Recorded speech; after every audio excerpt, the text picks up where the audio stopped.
Today we are talking about the stablecoin and Defi, ways to replace fiat currency.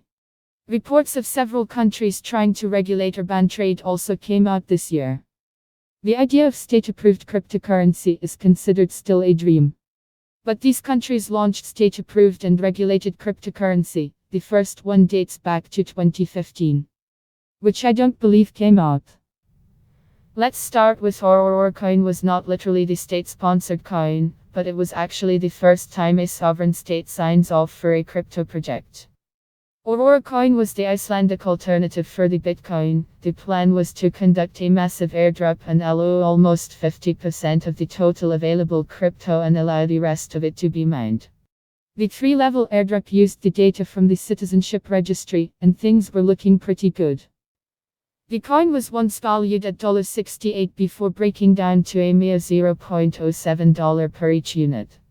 But it is worth mentioning that this Icelandic alternative to Bitcoin was launched in 2014.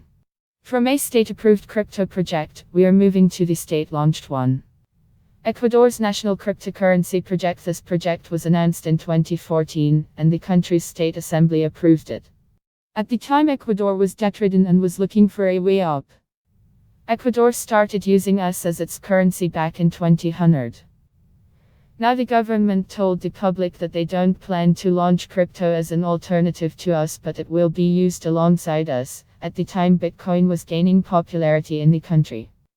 In an attempt to support the state-backed digital currency, the government banned Bitcoin.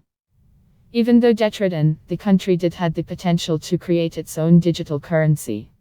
Analysts estimated that they can launch a cryptocurrency from scratch in 90 days. Even though the government did ban other cryptocurrencies, they were unable to launch their state-backed digital currency. The project was then tossed to the private sector and it died somewhere. If we consider Iceland as the first state to approve electronic currency, Ecuador should be considered as the pioneer of CBDC or central bank-issued cryptocurrency. Till now we were talking about failed or unsuccessful attempts on the electronic currency. Let's get real now. The first ever blockchain-based digital currency launched by a country title goes to Tunisia in 2015, almost the same time as Ecuador's attempt. This nation launched its own national cryptocurrency based on blockchain. The currency was called e-dinar.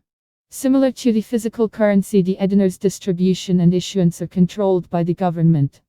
The technology for creating e-dinar based on Tunisia's conventional dinar was provided by a Switzerland-based company. The cryptocurrency of Senegal, this African country, became an earlier adopter of the CBDC idea. The revolutionary project was rolled out in 2016. Like its predecessors, it was not an attempt to replace their physical currency. This new electronic currency was supposed to be legal tender along with the paper money. Their cryptocurrency was called ACFA, named after their conventional currency CHF franc. The new digital currency was made possible with the help of an Ireland-based startup. Sovereign of Marshall Islands, the Presidential Republic of Marshall Islands is in free association with the US. Their main currency is the US dollar. In 2018, the island nation, with a population of less than 0.1 million, launched a cryptocurrency named Sovereign, or popularly known as. You can read full post on CryptoFans News, link available in text below.